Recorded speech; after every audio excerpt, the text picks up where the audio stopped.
Hey there, it's Melissa from polkadotchair.com, and can you believe it? We have reached the end of the Summer Sugar Quilt Along. I hope you guys have enjoyed the quilt along and you're almost done and that your quilt will be ready for summer.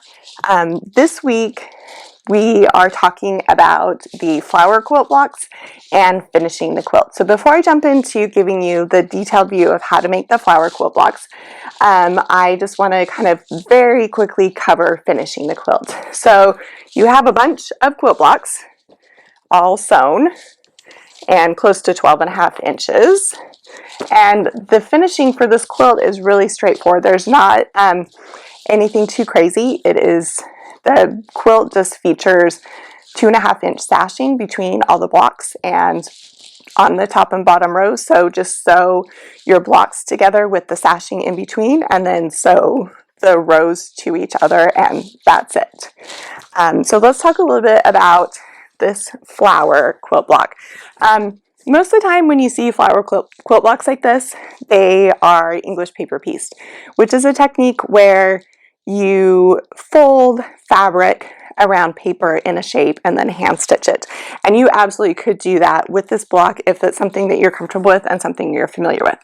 However, I've tried it before. I have a little bit of arthritis and I just cannot do English paper piecing because of it. So I kind of found a way to do this by machine.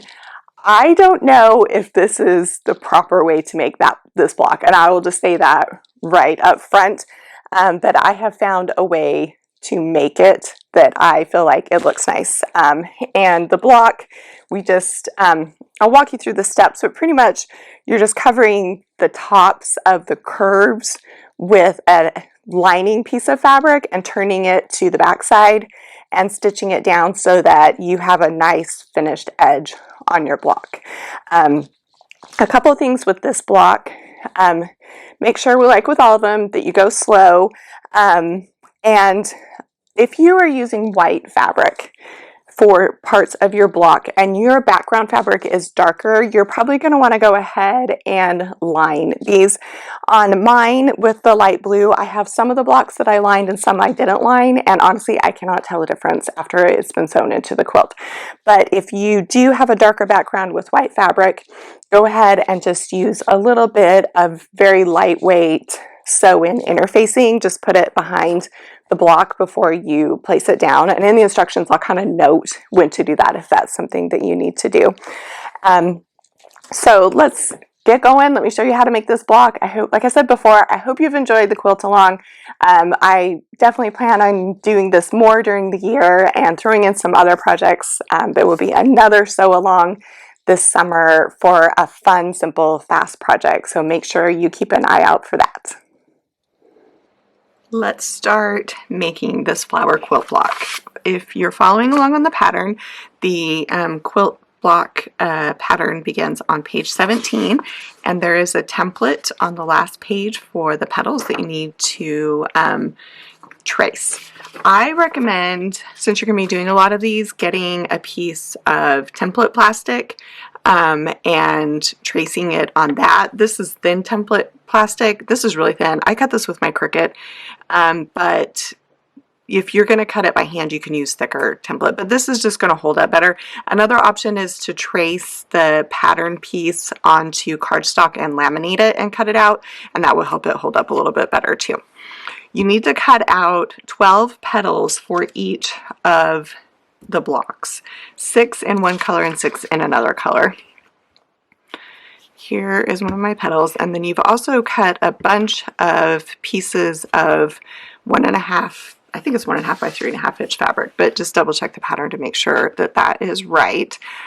What this piece is going to do is it's going to allow you to know where to start and stop sewing as you sew this block together. It's also going to be a lining so that you don't have a raw edge on the side.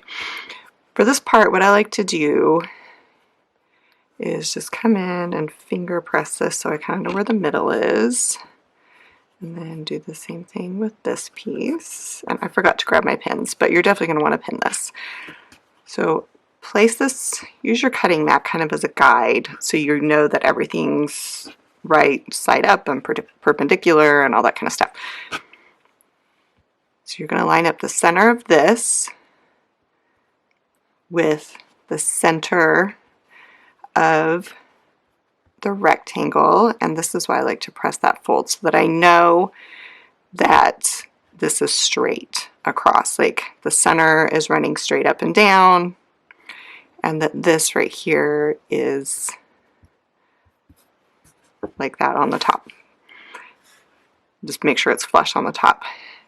Put a couple pins in it. Like I said, I forgot to grab my pins. Put a couple pins in it, and then take it to your sewing machine and stitch a 1/4 inch seam allowance around the curve. And you do want to make sure you use 2 or 3 pins in this so it doesn't move too much as you sew. And so you're going to sew 1/4 inch from the curve. Technically this piece should also be a curve, but honestly you're going to cut it off anyway, so I figured you might as well just cut a rectangle instead, because then it's a lot simpler. Okay, I'm going to try and stitch this and film at the same time. So you can see I've got 3 pins in there. And I'm going to start, I know this is on my machine, this is a 1/4 inch. So I'm going to start sewing right here. And as I go, I'm just kind of going slow. And I'm stopping to pivot and let my presser foot come up every few stitches.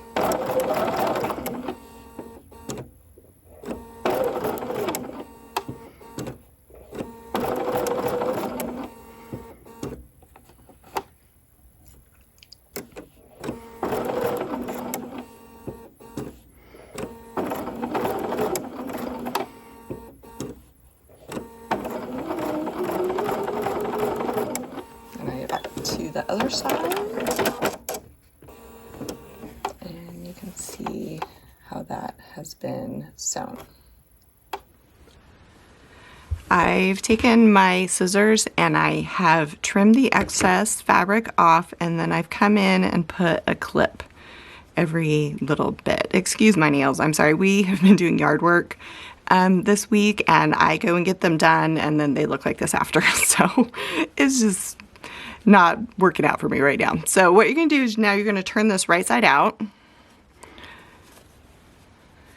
like this, and then I use this, some people call it a Hera tool, some people think it's Clover 5-in-1 tool. And what you're going to do is use this tool, go right along that curve to get your seam nice and straight and flat and kind of get the bumps out of it. And what I like to do is go over to my iron and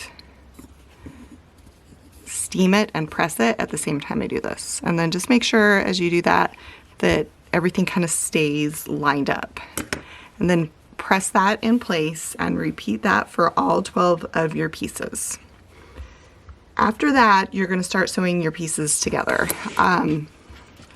Here are 3 of my pieces that are completed.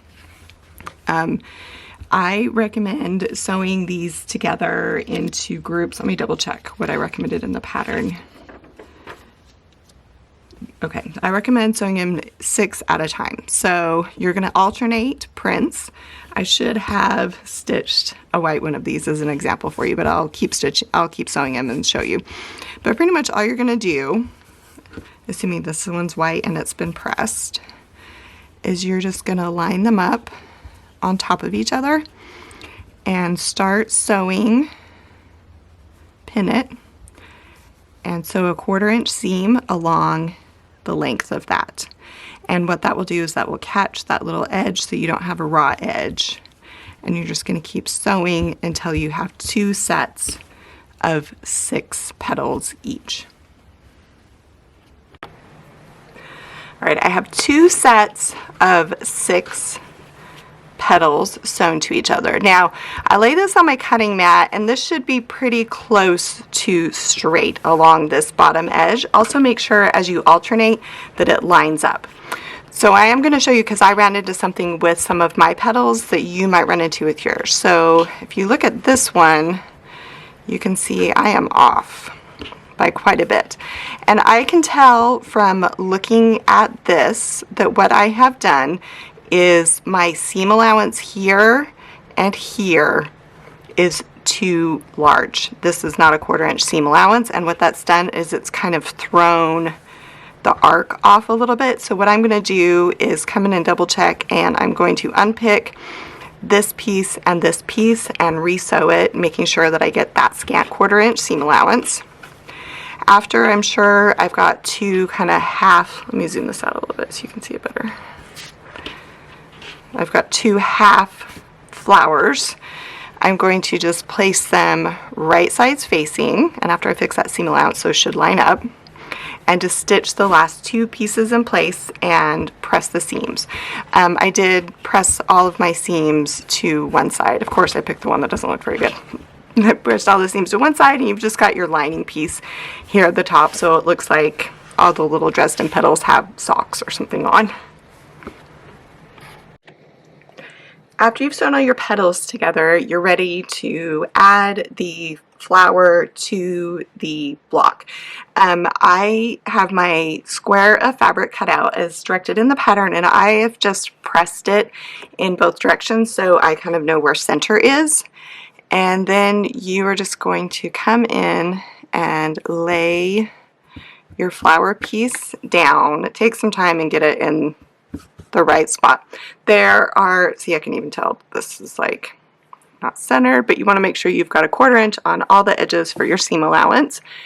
And then to applique it, before we do that, I mentioned earlier that depending on what color your background fabric is, some of your white fabric may show through. If you are worried about that, take this piece and get some sew-in interfacing, lightweight interfacing, and just cut a circle that is about the same width as your flower, and just place it under the flower, kind of sandwiched in there between that and the background fabric. I definitely recommend sew-in, not fusible, because you don't want it to mess up your quilt. I interfaced one of mine, and I didn't interface the other two, and I can't tell the difference on my finished quilt, but do what is comfortable for you. Okay, so once you get this like you want it, what I like to do is I like to use a glue pen, and I put a dollop of glue along these top corners. Oh, also I wanted to mention, as you sew your petals together, normally in quilting you don't backstitch, but I did go ahead and backstitch the top corner of all these just to make it a little more secure. So do that with all 12 of your petals, and then also get your pins and put a whole bunch of pins through this right here so that this piece is very steady and doesn't move around as you sew it. You're definitely going to want to use more glue than I've been showing. You're going to take, before you take it to your machine, let's talk about the center. You have a yellow piece of fabric that you've cut out and sewn as shown in the directions. There's a template for that too. You're going to sew it right sides facing with a white piece of fabric, cut an X in it, and then all you do is turn it right side out.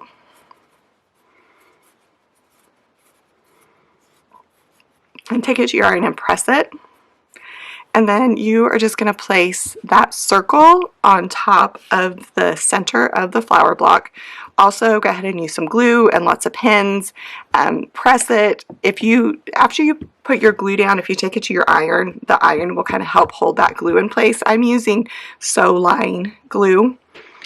Then what you need to do is you need to applique this to the block. You can hand applique this if that's something that you are comfortable with and talented at. What I recommend is just a straight stitch. That's what I use for mine. You're just going to do a straight stitch about 1/8 of an inch in from the edge of all the petals. You can also do a zigzag stitch. Whatever stitch you do, if you do a straight stitch, make sure it doesn't come in too far, because what will happen when you send this to your long armor is that that's going to get caught on their presser foot. So you definitely, if you do a straight stitch, it needs to be right along the edge. If you're worried about doing that correctly or having it look good when you're done, then I definitely recommend a wide zigzag, and you're just going to zigzag this so it goes on and off and on and off, and just pivot as you go around. And that is it. I hope you enjoyed this quilt along. Make sure that if you go to my blog, polkadotchair.com, and sign up for our newsletter, right at the top there's a button that says subscribe, and we will let you know when we do more quilt-alongs and have more patterns. And I've really enjoyed this process with you guys. If you have any questions, be sure to leave them in the comments box and I'll be sure to get to them.